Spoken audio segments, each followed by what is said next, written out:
god. Oh my. Oh. I suck at Rust. This might be related to the fact that I don't have thousands of hours invested into the game. Or maybe I'm just bad. But over the course of a month I decided to change exactly that. This is becoming a Rust Chad in 30 days. The first step in becoming a Chad is understanding what that even means. The way I see it, it comes down to being good at 3 things. Definitely not anything else. The first is gunplay. This includes having a good spray and having good positioning. Secondly, primitive gameplay. This includes the bow, crossbow, and the nail gun to an extent. Lastly, I feel like building is a large part of being good at the game. To practice, I used building and aim training servers like EU Perfect Aim and Builder's Sanctuary. As I said before, I was going to spend an entire month dedicated to becoming a Chad.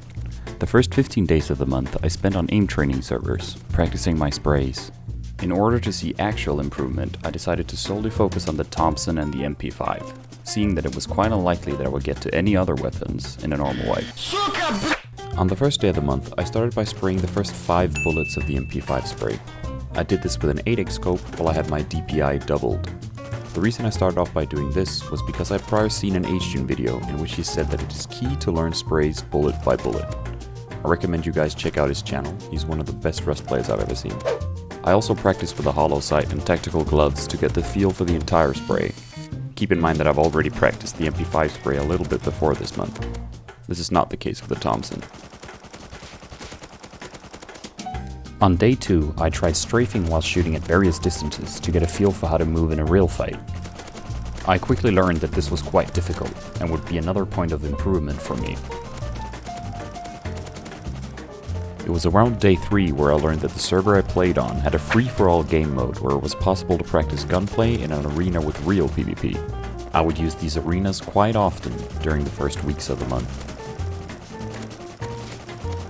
Day 4 was once again spent spraying at targets. This time, however, I switched between various distances so I could practice switching targets. Sort of as a continuation from day 4. On day 5, I practiced on moving targets while switching between various distances. This would be a more accurate representation of how PvP would go on vanilla servers. I also made sure to practice strafing while shooting at the moving targets. And to be honest, days 6 and 7 really weren't that different from the days before. Just more spraying and free-for-all practice.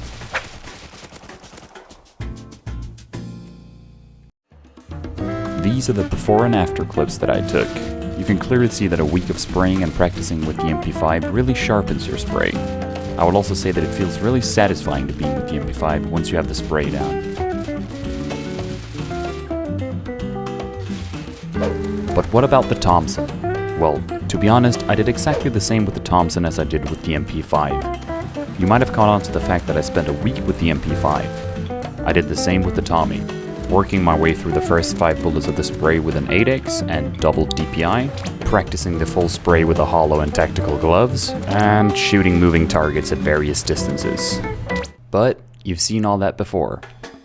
I will say, however, that during my endeavors with the Thompson, I learned that the server I played on had a minigame called Aimbots, where there were tons of bots running around that you could, well, aim at.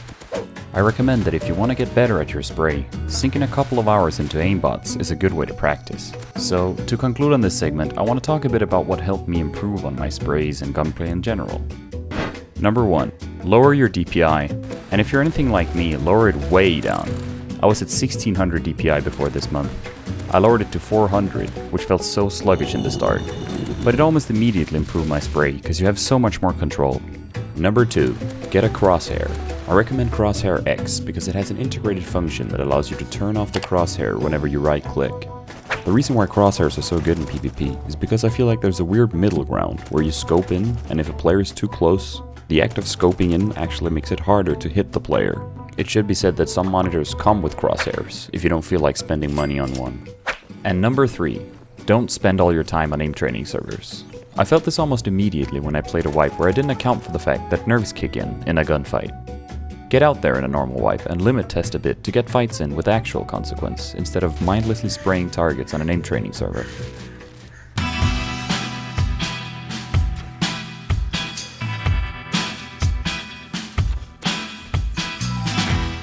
Primitive PvP. Now, I'm telling you guys, practicing this was an eye-opener for me.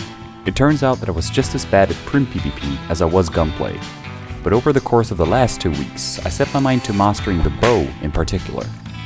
In order to get better, I spent more time on my aim training server. This time, however, I was solely joining the free-for-all primal arena, and I spent a lot of time here. Day in, day out, grinding the bow, and I got a lot better. This was mostly because I really focused on the multiple techniques behind the bow. The first being the jump shot, where you right-click to load the bow, then while the arrow is drawing back, you jump in the air, still holding right-click, then release. The sprint shot. This one was a bit more tricky to get. This is where you right-click to draw an arrow, then almost immediately let go and sprint only to right-click again, regaining control of the bow, then releasing. Finally, I practiced swinging my mouse around like a madman between shots. All of these mentioned are useful because you make yourself a less predictable target and heavily put the fight in your favor. I will mention once again that I recommend watching Hjune's video on Prim PvP. He covers a lot more than the bow and also mentions a couple more techniques that may be useful to you. To section off the way I practice Prim PvP, I mentioned earlier that I think Prim is bow, crossbow and nail gun. By far, I spent most time with the bow, but I did practice the crossbow a bit. The thing about it is that these weapons are way less distinguishable than the MP5 and the Tommy. Once you learn one, the other one really isn't that different. As I mentioned in the last segment, I didn't want to spend all my time on aim training servers. Therefore, to get Prim fights in with consequence and nerves, I joined servers with one goal in mind. Only farming my way up to a bow and basic gear, and trying to make plays or pick fights that weren't against players with guns. This was once again way different than being on my aim training server, mostly because you don't have infinite lives, infinite ammo, and an arena you can learn inside out. I did notice that my aim with the bow had gotten a whole lot better, and I quickly got to a point where starting a wipe with a bow in hand and winning fights were a possibility for me. Rest assured, I'm still not at a point where I can win every single bow fight I take, but I definitely recommend you guys to go on a freshly to semi-freshly wiped server and farm up a bow, then take fights where you normally wouldn't, just to practice as many bow fights in a real wipe as possible. In these mock fights I had no intention of getting a house or farming anything, neither the loot gotten from wins. I was always just trying to fight until I eventually get gunned down by a gear player, or simply just lost a bow fight. The thing about doing these mock fights were that it's pretty time consuming farming up a bow every time you die, only to get gunned down for the next attempt. So I would definitely recommend grinding on an aim training server for the technical part of bow fights, just so you can get loads of fights in a short time frame. I would have liked to have spent more time learning the crossbow and nail gun to incorporate these in the early game with more confidence. But I figured again that these weapons would be pretty intuitive and that I wouldn't worry too much about these this month. I figured that practicing the bow was good enough for me. So what can I summarize my 2 weeks of Prim practice down to? Well, I figured that there are at least 2 pieces of advice I can give away. Number 1, make primitive PvP a priority. I know that a lot of the fun in Rust is being able to beam people from a long distance with the arsenal of weapons that there are. But how are you going to get to these weapons in the first place if you do not become at least decent with the Prim weapons? I believe that a big part of being a Chad includes being able to snowball from a rock, to a bow, to a weapon, and that only comes with decent Prim PvP. So, I recommend you make it a priority to get a good enough level with Prim weapons that you can at least defend yourself or snowball into guns, even if it's only a couple of hours of practice. Number 2, focus on the techniques behind the bow. I mentioned earlier that this was a big step up for me, and where I saw some improvement, at least in closer range bow fights. Bear in mind that these techniques aren't going to help you when you're shooting a target from a long distance, but the jump shot and sprint shots are both really great techniques, and being able to mix these in made me feel way more confident in my bow PvP. And number 3, don't spend all your time... Yeah, you've heard it before. Building a base is a necessity in Rust. You have to have somewhere to call home in order to succeed. This is why I also during the month allocated a couple of days to focus on building. Now, building is a part of the game with a lot of moving parts, and is far more complex than I thought starting out, and I probably should have spent more time doing research. I planned that 4 days of the month were to be spent on a building server. The sole goal of these 4 days was just to learn and build as many bases that were fairly recent and seemed meta as possible. And I gotta be honest, I didn't really have a plan for which bases to pick and choose from. So I scoured YouTube and just picked bases. That's not entirely true though. I did have a couple of requirements for the bases that I chose. Namely that it would have to be a duo/trio base design, since I usually play in a trio. But not all team members help with farming for the base, so I also picked duo base designs. Furthermore, I also didn't want to build a base that was too expensive. Again, it's mostly me who does the farming. So this narrowed down the choices for base designs a bit. So which of the many bases to pick and choose from fit these criteria? Well, a bunch did, but I only tested a couple of them in wipes. The first one I can recommend is Blooprint's Strong Wind base design. The reason I love this one so much was that it teaches you the basics of external TCs, inner and outer peaks, how to make a great shooting floor, and best of all, it starts off as a 2x1, so getting the starter down is really easy on wipe day. The cons of the base for me and my group are that it's kinda heavily focused on online defense, and since we're fairly new to the game, we're not very seasoned when it comes to defending raids. There's also the fact that not all of us are online at the same time. Another con for me is that it's pretty time consuming and rough to get the entire base built solo. It's not inexpensive. I will say that I hands down have built the starter base before the first expansion the most of any other base in wipes. It's just that good. The second base I stumble upon is the Aperta V1 from CEEG.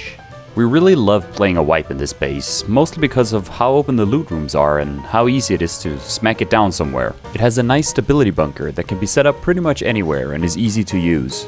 It does have a couple of drawbacks though. One con is that we almost always had to have a separate starter base, because being a trio in this base starter unit is kinda cramped, and when you expand it, you kinda have to have garage door BP to seal it. Other than that, we love the fact that it has a bunker to protect offline raids. The third and final base I wanted to mention, and the one we've used the most, is the Serenity 2 from Wurst. This base is nice because it has a bunker that's incredibly easy to set up. It also really isn't that expensive to get the base to its final stage, and comes with an okay shooting floor to at least provide some protection against an online. This base doesn't really come with any flair or anything super unique, but it's just an all-around pretty good fit for our group. And that's the bases that I picked out from the handful I tried out. I'm sure there are tons more that are better and more meta, but as I said, I only spent a couple of days on this part of the video. I still have a lot to learn. I tried reaching out to a couple of the best builders I could think of, but yeah. I don't blame them though. Huge respect to Wurst for replying to my message even though I'm not anyone of any following. So what tips can I give myself? Well, for starters, I think that the best tip is to just build a bunch of bases. Preferably to what meets your standards and requirements. There are tons of excellent videos out there for any group size, and definitely learn more than one base design too. Which perfectly leads into have different base designs ready for when your server wipes. I definitely feel like this game is so much more fun when you live in and try out different bases. Maybe not every wipe, but switch it up once in a while. It also has the added benefit of not being predictable, so it's harder to offline you. And that's it. That's my Chad month. From everything to bow fights, building and gunplay, I feel like I've improved a lot. Now, I sure hope that Face Punch isn't going to make a drastic change so that the first 15 days of the month isn't spent on something that's going to be irrelevant in the future. Aw, come on.